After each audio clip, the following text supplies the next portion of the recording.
हजुरहरूलाई सफल बन्नु छ भने त्यसको लागि मेहनत पनि गर्नुपर्छ, परिश्रम पनि गर्नुपर्छ, लगातार निरन्तरता पनि दिइरहनुपर्छ। र पहिलो काम नै हो निरन्तरता।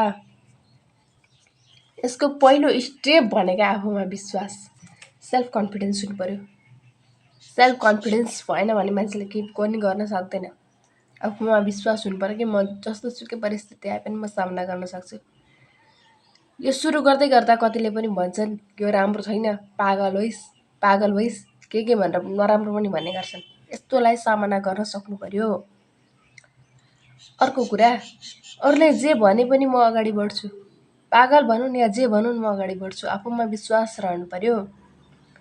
र जाँदै गर्दाखेरि कतै केही नराम्रो भइहाल्यो भने पनि कतिको व्यक्तिको दिमागमा सुरुमै आइहाल्छ कि म यसलाई गिभ अप गरिदिन्छु, छोडिदिन्छु भनेर। यही समस्याको समाधान हो र, होइन नि? गिभ अप गऱ्यो भने त जति समय त्यहाँ पुग्न लागेको थियो त्योभन्दा तल झर्न त्यति नै समय लाग्छ। नत्र अलिकति थोरै मेहनत गरेर अगाडि बढ्दाखेरि त सफलता प्राप्त हुन्छ नि मान्छेले।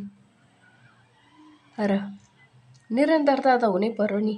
यो भएन भने त सफल हुन सकिँदैन। र अरूसँग कम्पेयर होइन, सुरुमा आफूले सोच्नु पर्यो कि के गर्दा ठिक हुन्छ, कसरी समस्याको समाधान हुन्छ भनेर आफूले सोच्नु पर्यो नि। र कसैले पागल के भनिदियो भने सम्झिनुहोस् म सफलतातर्फ छु। किनभने हजुरको पापलाई उसले जिब्रोले धुँदैछ। त्यही भएर छिटो छिटो मेटिँदैछ, उसले मेटाउँदैछ। हजुर अगाडि बढ्न नछोड्नुहोस्।